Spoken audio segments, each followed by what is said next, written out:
On passe au TP numéro 5. C'est toujours avec l'audio. Maintenant, on va voir l'effet du bruit sur un signal audio. Alors, comme j'ai dit, il ne faut pas avoir peur. Tout ce que vous voyez ici, par exemple, ces instructions-là, c'est quelque chose que vous n'êtes pas obligé de comprendre parfaitement.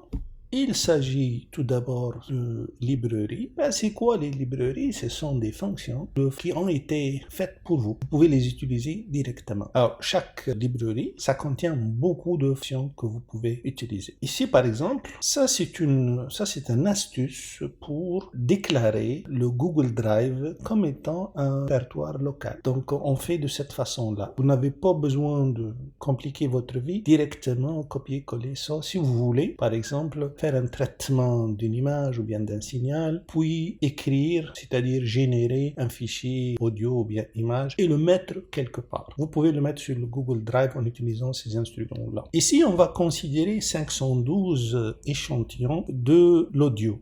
Pourquoi 512? Parce que les audios sont généralement très lents, c'est-à-dire des milliers d'échantillons. Alors, pour afficher, on ne peut pas afficher 10 000 échantillons sur un petit écran. Ce qu'on fait, qu'on divise pour afficher tout simplement. Lorsqu'on affiche, on trouve la chose suivante. Regardez là. Donc là, c'est déjà 512. Si je pousse vers 1024, ce sera encore des échantillons tassés davantage. Si je vais à 2000 ou bien à 4000, imaginez la situation. Donc je me limite à 512 tout simplement pour que vous puissiez voir les échantillons. Maintenant, l'audio, elle existe sur une page web. Voilà l'URL. J'ai mis ici en vert, c'est-à-dire en commentaire, c'est après le dièse. Ça, si vous voulez, par exemple, utiliser un fichier local sur votre disque, là, vous pouvez faire la chose que j'ai faite ici. Vous prenez ce fichier-là, audio, vous le mettez localement, comme ici, par exemple, et puis vous le mettez sur un répertoire qui est celui-là, donc j'ai pris mon cas là, et puis vous ajoutez le nom du fichier. Ici, on ne va pas le considérer, je l'ai mis en commentaire. Puis après, bon, ce sont des gymnastiques pour lire le fichier, etc. Donc, il ne faut pas se casser la tête. On va lire un fichier du type Wave, on va l'ouvrir, c'est-à-dire lire, et R par exemple, pour dire en lecture. On l'ouvre pas en écriture, on l'ouvre pour le lire seulement. Puis, on récolte les échantillons et on les met dans un tableau qui s'appelle Audio Array, bien Audio Array en français. Puis, on va l'afficher, tout simplement. Chose que nous avons faite ici. Voilà, ça c'est les 5/12e premiers échantillons dans le fichier audio, puisqu'on ne peut pas l'afficher totalement. Puis après, on veut affecter ce fichier-là d'erreur. J'ai utilisé une variable qui s'appelle amp_l, amplitude, et j'ai donné cette valeur-là, cette valeur initiale. On va la changer après. Tout simplement pour dire c'est quoi la quantité d'erreurs que nous allons ajouter. C'est quoi l'ampleur du bruit qu'on va ajouter. Et donc, moi, je l'ai fait en fonction du signal lui-même. Mais vous pouvez mettre un chiffre ici, 0,5, comme vous voulez. Et puis, j'ai pris un tableau qui prend les valeurs. Puis, j'ai pris un tableau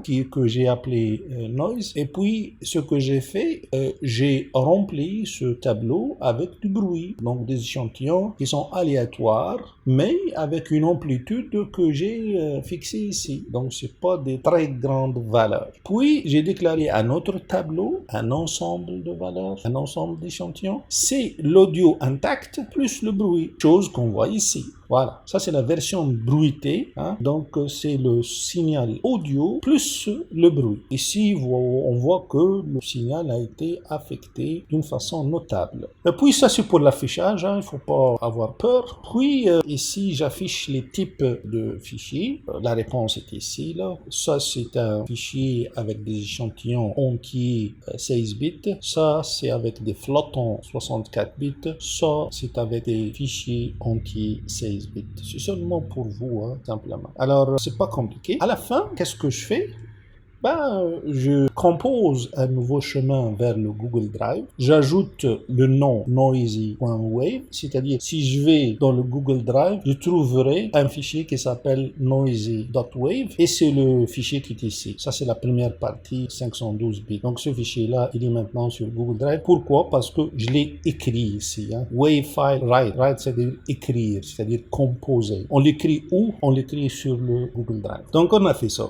Les détails, c'est pas très intéressant. La chose qui m'intéresse, c'est le côté traitement du signal. Et voilà, ça me donne, ici, il y a un display, donc un affichage. Cet affichage-là, on le voit ici. Ça, c'est le résultat de cet affichage. C'est la chose qu'on voit ici. Je vais augmenter le volume un peu, et puis je vais le démarrer. Voilà, je vais augmenter encore mon volume. C'est la musique du Panthère Rose. Mais il y a du bruit avec là, il y a un souffle. Maintenant, c'est le cas, c'est l'effet de ce bruit-là qu'on voit ici. Maintenant, si je réduis ça, par exemple, jusqu'à 1 comme ça, et voilà, le 1/8 de ce que j'ai fait, et puis je démarre encore, j'exécute, donc je pèse sur l'étoile, il me dit reconnaître sur Google, puisqu'il utilise un Google Drive, donc il demande une permission, voilà, et je continue. Ça, c'est Google qui fait ça, là, c'est la permission qu'on puisse écrire sur le Google Drive, pas avoir peur de ça. Maintenant, il roule. Pourquoi ça prend un peu de temps? Parce qu'il monte le Google Drive, là, puis il commence à écrire dessus. Voilà, il a fait les premiers échantillons, puis après, regardez là, ce n'est pas très bruité, hein, c'est mieux que tout à l'heure. Et là, si j'écoute, ça sera nettement mieux. Hein. Il n'y a presque pas de bruit.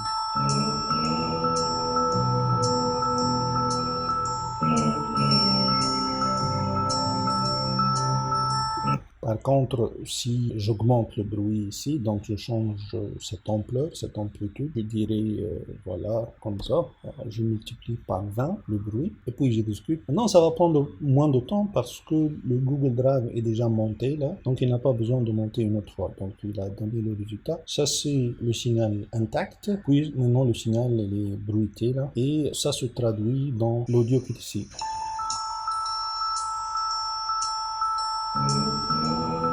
Il y a beaucoup de bruit, je peux aller un peu plus.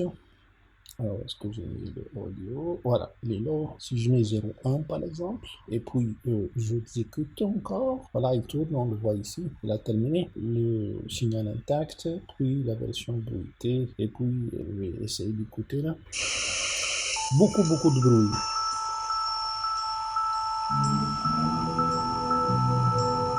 Voilà, donc ces travaux pratiques, c'est pour être familier avec l'ajout de bruit tout simplement. Donc encore une fois, s'il vous plaît, il ne faut pas avoir peur de ces instructions-là, même si vous serez des ingénieurs et vous devez faire des simulations, il y en a des parties que vous allez utiliser sans la comprendre complètement. Ça, c'est normal. Donc c'est votre partie qui est la partie intéressante sur le côté traitement de signal.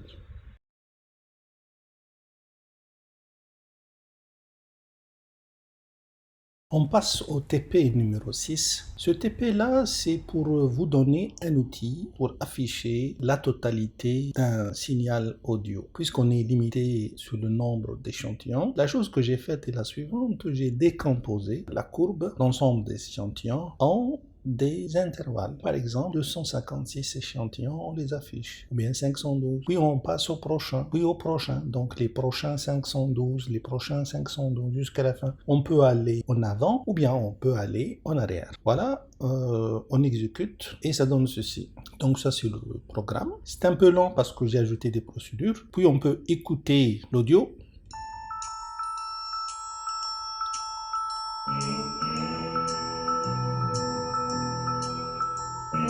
Bon, on peut voir la prochaine série d'échantillons, next. Donc les échantillons de 0 jusqu'à 255, c'est ça. On peut aller à la prochaine série, donc de 256 jusqu'à 512, ça donne ça. On peut passer à la prochaine, on peut revenir en cliquant sur Previous, et comme ça on peut voir la totalité de la courbe. Donc j'ai fait ça pour vous, si vous voulez analyser les échantillons d'un certain signal. Alors vous pouvez utiliser les outils que j'ai programmés ici.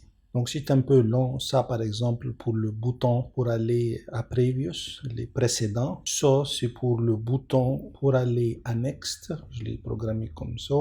Voilà, ça c'est l'affichage pour les anciens, pour les prochains, tout est là-dedans. Vous n'avez pas besoin de tout comprendre, mais vous pouvez l'utiliser pour faire votre analyse. Alors moi j'ai mis ici par défaut le nombre d'échantillons 256. Vous pouvez mettre autre chose, 512 comme vous voulez.